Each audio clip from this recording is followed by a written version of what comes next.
Assalamualaikum warahmatullahi wabarakatuh.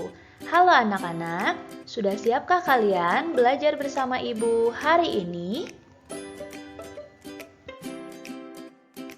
Kita akan membahas tentang tema 1, subtema 1, organ gerak hewan dan manusia pada pembelajaran ke-1. Coba perhatikan beberapa hewan berikut ini. Ada burung, kelinci, ikan, dan macan. Mereka dapat bergerak ke sana kemari. Tahukah kamu kenapa hewan-hewan ini dapat bergerak?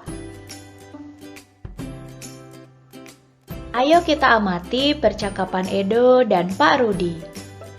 Pak, lucu ya kelinci-kelinci itu. Bulunya tebal dan gerak-geriknya lincah. Kenapa kelinci bisa meloncat dan berlari dengan lincah seperti itu ya?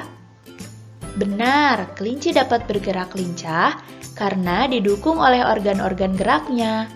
Pada dasarnya, organ gerak kelinci serta hewan lainnya hampir sama dengan organ gerak manusia. Organ gerak manusia dan hewan. Salah satu ciri makhluk hidup adalah bergerak. Gerak adalah berpindah tempat atau perubahan posisi sebagian maupun seluruh bagian dari tubuh. Makhluk hidup akan bergerak apabila ada rangsangan yang mengenai sebagian atau seluruh bagian dari tubuhnya. Nah, anak-anak, apakah kalian tahu fungsi dari organ gerak? Ya, betul. Organ gerak berguna untuk berjalan, berlari, melompat, meloncat, memegang, menggali, memanjat, berenang, dan sebagainya. Organ gerak pada hewan dan manusia memiliki kesamaan. Organ gerak terdiri dari dua bagian. Yang pertama adalah organ gerak aktif yaitu otot, dan yang kedua adalah organ gerak pasif yaitu tulang. Nah, anak-anak, perhatikan gambar berikut. Ini adalah gambar tulang dan otot. Tulang berfungsi untuk melindungi dan membentuk bagian tubuh, sedangkan otot berfungsi untuk menggerakkan organ tubuh. Otot disebut sebagai organ gerak aktif karena dapat bergerak, sedangkan tulang disebut sebagai organ gerak pasif karena tanpa adanya gerakan otot, tulang tidak bisa bergerak. Selanjutnya, organ gerak hewan. Organ gerak hewan terdiri dari kaki, sayap, sirip, dan otot perut.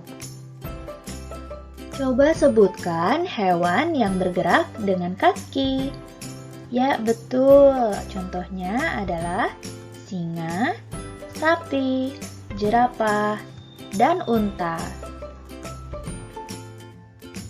Kemudian, contoh hewan yang bergerak dengan sayap, apa ya kira-kira? Burung, capung, dan kupu-kupu. Contoh hewan yang bergerak dengan sirip, yaitu ikan.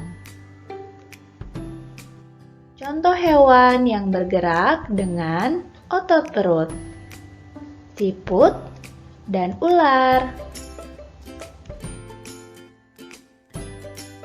Perhatikan paragraf berikut. Salah satu ciri dari makhluk hidup adalah bergerak. Secara umum, gerak dapat diartikan berpindah tempat atau perubahan posisi sebagian maupun seluruh bagian tubuh. Makhluk hidup akan bergerak apabila ada rangsangan yang mengenai sebagian atau seluruh bagian tubuhnya. Nah, anak-anak, dari paragraf ini, tahukah kamu yang mana bagian ide pokok?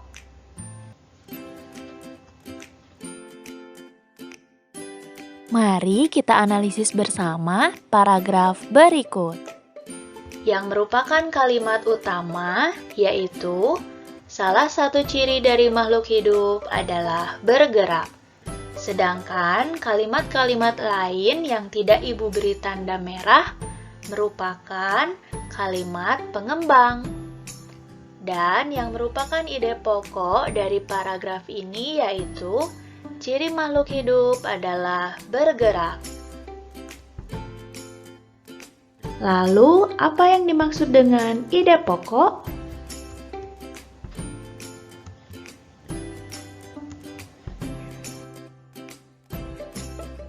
Ide pokok adalah ide atau gagasan yang menjadi dasar atau pokok pengembangan sebuah paragraf.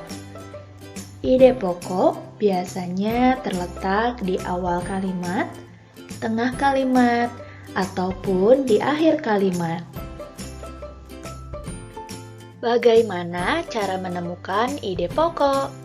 Yang pertama, baca dan perhatikan kalimat demi kalimat pada sebuah paragraf. Kedua, tandai info penting. Ketiga, temukan inti paragraf atau ide pokok.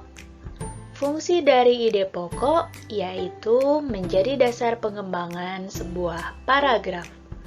Dalam suatu paragraf, terdapat kalimat utama yaitu berisi ide pokok dan juga kalimat utama. Kalimat pengembang merupakan pengembangan atau penjelasan dari kalimat utama. Sekian pembelajaran kali ini, semoga dapat dipahami. Wassalamualaikum warahmatullahi wabarakatuh. Terima kasih.